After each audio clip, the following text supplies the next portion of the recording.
बिस्मिल्लाहिर्रहमानिर्रहीम इय्याका नअबुदु व इय्याका नस्तईन अल्लाहुम्मा सल्लि अला मोहम्मद व अला आले मोहम्मद। आप सबको अस्सलाम वालेकुम। और केरी का मौसम है तो क्यों ना इससे ज़्यादा से ज़्यादा फ़ायदा उठाया जाए। तो इस सिलसिले में चटखारा हाउस में आज इंतहाई मज़ेदार केरी की खट्टी मीठी चटनी बनने के लिए जा रही है। तो चलें इसको बनाना शुरू करते हैं।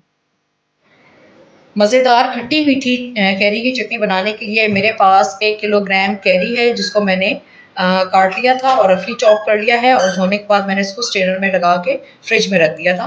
और साथ ही मेरे पास है 1 टेबलस्पून नमक, 1 टेबलस्पून मेरे पास काला नमक, 1 टेबलस्पून मेरे पास है भर के कुटी हुई लाल मिर्च। मिर्च को आप अपनी मर्ज़ी के हिसाब से कम या ज़्यादा कर सकते हैं।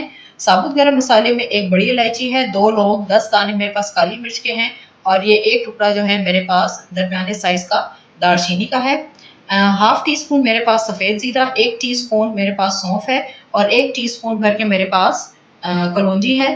टाटरी मेरे पास हाफ टी स्पून है लेमंड, अगर आप चाहें तो इसको स्किप भी कर सकते हैं। और इसके साथ ही मेरे पास है 3 पाव के करीब 750 ग्राम मेरे पास चीनी है और इसको आप कम या ज़्यादा कर सकते हैं, लेकिन आप 500 ग्राम यानी आधा किलो से आप इसको कम नहीं करेंगे। तो मीठा आप अपने पसंद के हिसाब से सेट कर सकते हैं। और जो साबुत गरम मसाला है मेरे पास, इसको आप पोटली में डाल के भी कर सकते हैं, लेकिन मैं इसको इसी तरह डाल के इसमें पकाऊंगी। तो चले वक्त ज़ाया किए बगैर हम इसको बनाना शुरू करते हैं। केरी की चटनी बनाने के लिए सबसे जो साबुत गरम मसाला है जो मैंने आपको बताया था पहले, वो हम डालेंगे अपने पैन में। और मैंने आपको बताया था कि इस तरह की खट्टी चीज़ें बनाने के लिए हमेशा वो इस्तेमाल करना चाहिए हमें मिट्टी का बर्तन या स्टील का बर्तन, आप नॉन स्टिक भी इस्तेमाल कर सकते हैं। तो मैंने दोनों बर्तन मेरे पास अवेलेबल थे, लेकिन सिर्फ आपको बताने के लिए मैंने ये नॉन स्टिक का जो पैन है वो मैं इस्तेमाल कर रही हूँ। इसको बस हमने 10 to 20 सेकंड तक हमने इसको बस ड्राई रोस्ट करना है, ताकि इसकी जो खुशबू है वो ज़रा ज़्यादा बेहतर तरीके से आ सके।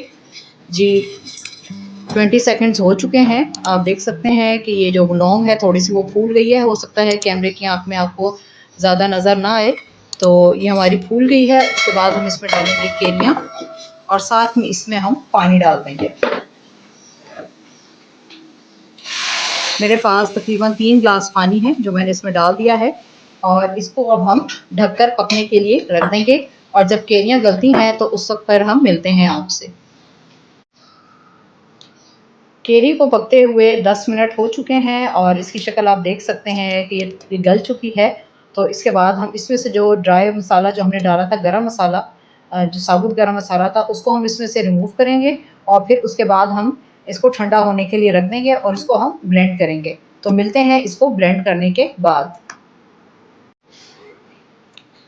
व्यूअर्स, हमने जो केरी का जो आप हमने बनाया था, गरम किया था, उसको हमने अब ब्लेंड कर लिया है और उसमें से मैंने आपको बताया था जो साबुत गरम मसाला था वो मैंने रिमूव कर लिया है। अब इसके साथ ही इसमें हम डालेंगे ड्राई इंग्रेडिएंट्स, ये इसमें चले गए हैं, और चीनी।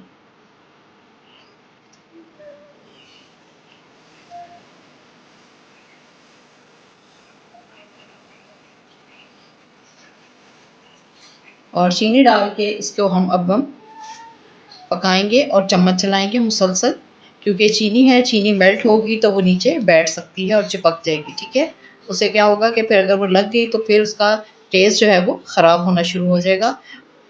इसमें मुसलसल चम्मच चलाना है और जब मुसलसल आप चम्मच इसमें चलाएंगे, क्योंकि ये बहुत ज़्यादा इसकी छींटें उड़ती हैं, तो इस चीज़ से आप ज़रा एहतियात से काम कीजिएगा इस सिलसिले में। और इसके 5 मिनट बाद हम इसमें जो हमारे पास कलौंजी और सौंफ थी वो हम डालेंगे। जी, इसको पकते हुए 5 मिनट हो गए हैं और चीनी भी इसमें मेल्ट हो गई है। आप देख सकते हैं इसमें, अगर कैमरे की आँख आपको दिखा सके। और अब हम इसमें डाल देंगे कलौंजी, सौंफ और ज़ीरा। और बस अब हमने इसको हल्की आंच पे पकाना है और ये इतना पकेगी, ये थोड़ी सी ट्रांसपेरेंट भी हो जाएगी। और इस स्टेज पर आप इसमें अपना जो नमक है और चीनी है वो आप उसको चेक कर सकते हैं। तो बस इसको मुसलसल चम्मच चलाते हुए हम इसको पकाएंगे और जब पकने के करीब होगी तो फिर मैं आपको बताऊंगी कि आपने क्या करना है। व्यूअर्स देखें, हमारी इंतहाई मज़ेदार केरी की चटनी बनके तैयार है, खट्टी मीठी। आप इसको नान, पराठे, चावल, दाल चावल के साथ और पापड़ के साथ, या इवनिंग में जो हमारे सपर्स होते हैं, ब्रंच होते हैं, उनके साथ भी आप इनको सर्व कर सकते हैं। और आप देख सकते हैं कि मेरा ये एक जार है, ये 750 ग्राम्स का है। तो मेरे पास एक पूरा जार भर के, और ये देखें इसमें थोड़ा सा बस हिस्सा खाली है। और ये जो मेरी देखिए कितनी ज़्यादा क्वांटिटी में जो मेरी केरी की चटनी है ये तैयार हुई है। तो आप ज़रूर इसको एंजॉय करें और बनाएं।